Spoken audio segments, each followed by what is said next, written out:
Yes, Somebody Media, I'm back again here. Thank you for watching. Thank you for subscribing, liking, sharing, commenting on every video I post here. Yes, abapia abakadde tubaniza nnyo ku page yaffe no ku channel yaffe no SBM ekwasaganya SB Construction Company. Company yavaayo okuba nti eyambako oba ekuwa ekutangaza mu industry y'okuzimba. Okay, nti gwe wenna ayagala okuyingira field y'okuzimba, ozimba business, ozimba za business oba ozimba just makaago, oli ku kyeyo, oli nkuba kyeyo, oba oli muva Bulaaya, tomanyi biri ku ground. It's better nobeera ng'ofollowinga nnyo channel yaffe eno na updates mu kisaawe ky'ebyokuzimba oba material engeri gy'atambula, n'okuba ogezaako ogamba nti oba osaze oyagala kukolagana naffe okuzimba, manya nawe ojja kuba otambudde n'abantu abali ku mulamwa, n'abantu abatambulira ku mazima, abatambulira ku bwerufu. So SB Construction gyeyune kweyo ennamba gye tuteekako tusobole okuba nga tukwatagana. Gwatwagadde obeera okujja ku ofiisi zaffe, ffe tusangibwa Entebbe Road Kajjansi. Yes, olunaku olwaleero nzize mu kitundu kyaffe ekyokubiri, that is roofing amaduuka gaffe gano asatu. Maduuka asatu genzize okuloofinga. Nabagamba mu quotations zino we just need few things, mostly wekijja ku kategole y'omuntu eyazimbako oba omuntu ye ali mu kuzimba essaawa eyo. Mulimu omuntu ng'ali mu kuzimba amaduuka gano oba ng'omwezi ogujja agenda gatandika. Kati gwe biki ebintu by'obwetaaga bibeera bitono nnyo okumanya. Olwedde oba olina abantu b'ogenda okwesa, oba olina omuntu gw'ogenda okukozesa, oba ng'olwedde watandise. So ebintu bye waweetaaga wano byebyo byengezaako okubawa. Naye waliwo n'oyo omuntu nga ye first time ye okuwulira kyayita okuzimba oba okuyingira field y'okuzimba. So abantu abo banjawulo. Ne mubeeramu n'oli eyakikuba edda ye nga y'okuzimba kazannyo ke. Kitegeera ng'okuzimba kazannyo ke nga ye kati anytime ateekawo ekizimbe, owulire buli luguudo ayinako ekizimbe. So kati oyo omuntu ebimu byenjogera bibeera relevant.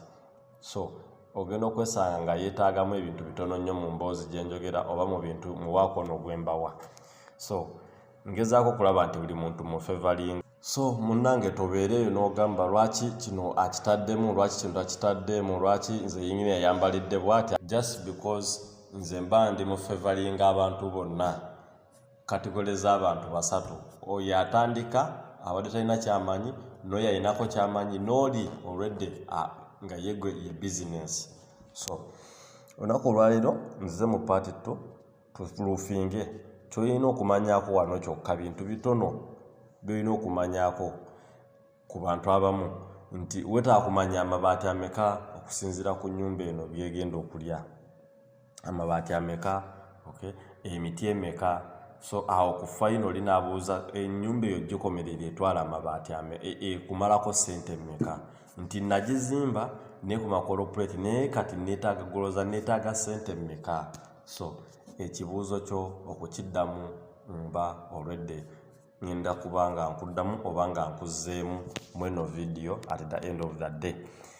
So mu nsonga eyo ennyumba eno amabaati ge weetaaga ge tugenda okukozesa kiri nti se commercial building, towetaaga kutaako mabaati ga bbeeyi. Okay, so tugenda kusereka mwamba, ate ekirala nabagamba mu kusereka omuseresa amatalinga nnyo. Okay, nti ojja kwagala ekyalayisa ennyo owulira omuseresa agambye emitwalo 7, wakuba oli yali yagambye emitwalo akakadde kamu odduke n'ow'ensanvu, n'ow'ensanvu akuserekera ennyumba yo agikole ng'ekibbo, yonna ebeere eguddemu muli munda, oba sekyo gyo osanga ng'erinkinga. Okay, so kati omuseresi akola kyamaanyi nnyo mu kusereka ennyumba. Ate bwe kijja mu kigambo ky'okukozesa, akozesa kalitunsi, si y'omu n'aseresa gino emiti egya buliti. Ekyo nkibagamba, kalitunsi asumbuwa nnyo okusinga buliti. Era omuntu aseresa kalitunsi oyo aba amanyi, oyo omuseresa aba amanyi nnyo. That's why abasinga tebamwagala museresa, kuba yejjukira tabeerako na level, taba straight, buli kimu abeera sometimes abeera nga alina errors more than embaawo oba zandise bwito ezo zibeera straight, okay, zibeerako line. So ojja kwesanga nga abamwagala omuseresa kalitunsi be batono. So omuseresi akola kyamaanyi nnyo mu kusereka. So n'olw'ensonga eyo wano ky'olina okumanya amabaati ojja kwetaaga pieces 67 nababuulira size mu gundi ewedde ku size mu maduuka ng'ozimba ekizimbe kyo ky'amaduuka nti amaduuka gano mostly abantu abagenda batenanti abagenda okukozesa amaduuka gano zigenda kubeera nga retail shops, okay, nga basuubuza ate abalala abula si bano nga bano wobulira buno obuduuka obutono bano abatunda kamu. So abayetaaga luumu nga nnene. So kati omuntu azimbye luumu edduuka eryo nga ddene si omu n'oli azimbye eri mu kyalo bano abagenda otundiramu nnyaanya butungulu byani, kiba kyanjawulo. That's why amabaati gaba gakyuka. So omuntu akoze fuuti 12 nga tonagamba lwaki abaza amabaati bangi, olina otegeera either yakozesezza size ya luumu eyo nneneko okusinga gwe gy'obadde bakupimidde, okay. So ekyo ky'oba olina okumanya nti size ematalinga nnyo wekijja mu kubala amabaati. That's why wombuuza amabaati gagenda kameka nsooka kubuuza size y'ennyumba yo yenkana etya, okay. Ezo luumu zizenkana ziri ku ati zino luumu zitambulira mu fuuti 12 ku 12. Shade fuuti 5 ne kali ka shade ak'emmanju nako kali mu fuuti 4, kuliko n'akasitowa. So amabaati geego tugoguze emitwalo 49 ewala batunda 525. So tujja kudda ku emiti that is timber. We need 6x2 32 pieces ku kasanvu buli lubaawo buli buliti. Nnya 3 tujja kwetaaga pieces 2 ku kasanvu gye mitwalo 14. Nnya 2 tujja kwetaaga pieces 10 at 5,000 each gye mitwalo 55. Okay. 3 tujja kwetaaga pieces 12 ku 14 that is gye mitwalo 48. Okay.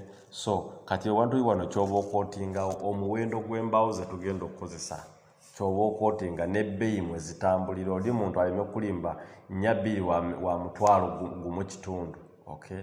So bye ebintu byengezaako basomesa oli omuntu aveeri aleme kulimba nti ensawo ya seminti ya mitwalo 6 nze nali nkiwuliddeko, olina gamba banne baŋŋambye wama kituufu ensawo ya seminti eri mu mitwalo 6, okay.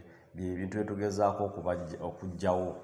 So n'olw'ensonga eyo zezo sente zetwetaagamu byegwe omuwendo gw'ebintu byetwetaaga ku mbaawo zetugenda okukozesa. Fesha bwe tujja kukola pieces 12 ku mitwalo 2 wala batunda 1,000. Okay.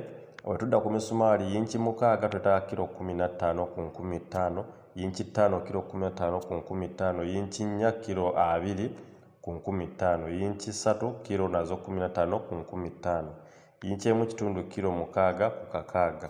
Roofing nail tujja kwetaaga 12 kg ku kasanvu, okay. So nsuubira owulidde era owandiise. Rubber washer tujja kwetaaga 6 packets, okay, ku mutwalo that is 10k each socket, okay. Hoop iron tujja kwetaaga we need 2 rolls, okay. Buli roll ebeera ya mitwalo 4 that is 40,000 each roll, okay. Wire mesh tujja kwetaaga 2 bundles that is size 8x2, 2 bundles ku mitwalo 4 era kyowandiise 40,000, that is wire mesh. Cement we need 2 bags, okay, ku mitwalo 208. Paint we need 1 tin ogwa 4 liters that is ku mitwalo 612. So bino byembabuulidde wano wansi omuli akatimba seminti ebyo tubikozesa ku kavalanda weave ako kemulaba bakuba ako kavalanda weave wetukozesa akatimba ako, temuliimu kuteeka tetubaliddeeko ngalama. So kyoba mumanya nti ebyo we tubikozesa. Ekirala wano tujja kwetaaga ridges, that is pieces 25 ku mutwalo gumu 2.5 buli piece, that is emitwalo 31,225. So ebintu ebisinga tuba tubimazeeyo, material asinga obukulu tuba tumumaze. Transport mostly aketalingibwa awo wobiguze ku hardware gyoguze ebintu ebyo, naye nga nayo oyinza otegekayo akasente ka mitwalo 15 according to the location yo wogenda gye bagenda obitwala. So ewamu mbambaze million 6,345,000. I said we need 6,34,500 Ugandan shillings, the sente ze tuba twetaaga at this level when it comes to roofing of our free business shops. So the sente ze twetaaga choba oyina okumanya. Labor is negotiable because now holiday in roofing asereka muntu amatalinga nnyo ye main key factors mu kusereka. Tesiwuli mugolaba nti asereka abamanyi osereka, so biba byakuteesa mu nsonga eyo. Otherwise, in brief, I said we need 67 pieces of iron sheets. Okay, each iron sheet nga eriku 49,000. Okay, Ugandan shillings each. Okay, timber mbagambye twetaaga 6x2. We need 6x2 size, 35 pieces at 7,000 each. 4x3 20 pieces at 7,000 each. 4x3 we need 20 pieces at 7,000 each. 4x2 we need 110 pieces at 3,000 each. 3x2 we need 120 pieces at 4,000 each.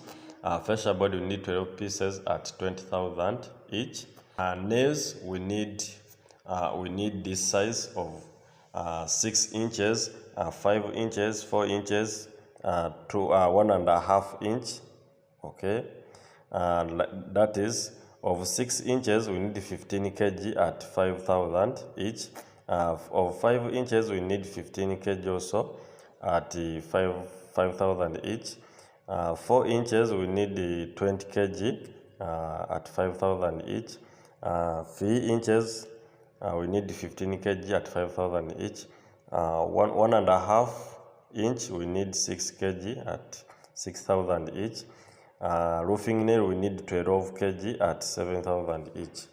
Rubber washer we need 6 packets at 10,000 each. Hoop iron we need 2 rolls at 40,000 each.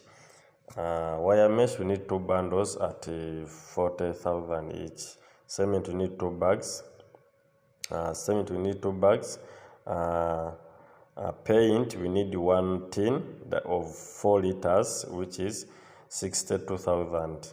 Okay, that bottle. So ridges we need 25 pieces. Okay, at 12,500 of each ridge. And finally I gave you 6,34,500 Ugandan shillings. That is our total cost material we need to do roofing of this kind of house or this kind of building.